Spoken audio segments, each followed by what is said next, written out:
Speaker, the third supplementary question was raised by the member for Samburu.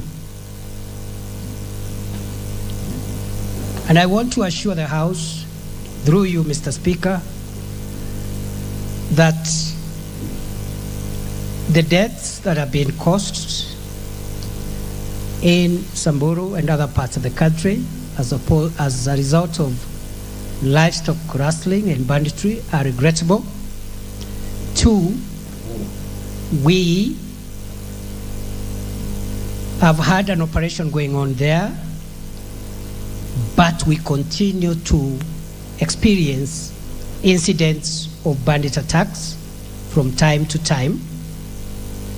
Honorable Speaker, what has happened is that we have been able to dominate the permanent abodes where we suspected bandits were hiding whenever they steal livestock. And because of international standards on the use of force, that is the only reason we gave 24-hour ultimatum to any members of the civil population who could have been mixed up in these areas by way of being family members to the bandits, etc., to vacate. After that, we have been able to actually remove and dominate those areas and remove the threats that used to exist in those areas. But the spiral, what has happened is that during that window of notice we had given to be able to ensure that we don't have civilian casualties, some of these criminals could have mixed with the population.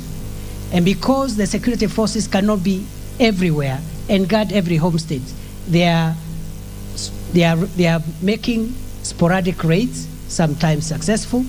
But Mr. Speaker, we have prevented and thwarted and even recovered livestock numerous times on a daily basis.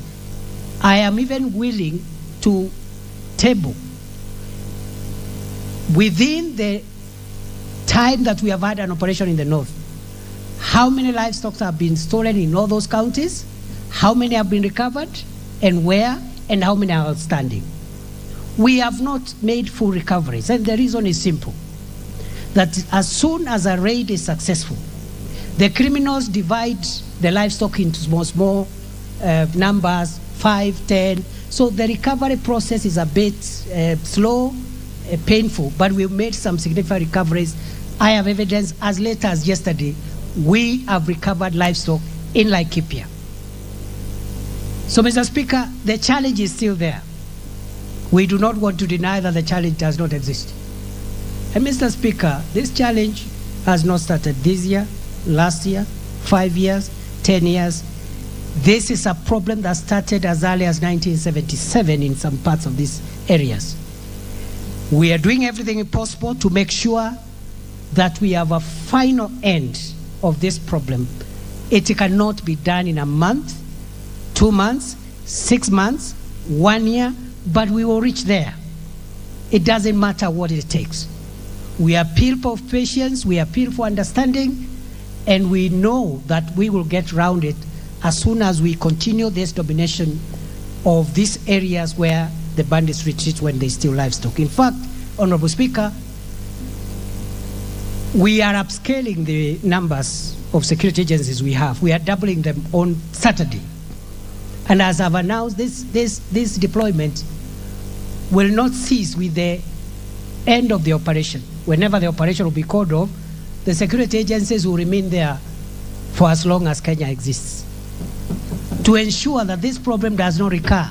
Because previously we have done an operation, as soon as there is a semblance of tranquility, we recall the security agencies.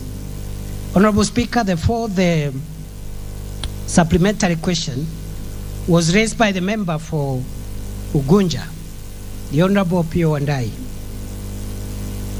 And I would like to assure the House, through you, Honorable Speaker, that the government has no double standards or does not respond to security threats based on where they happen.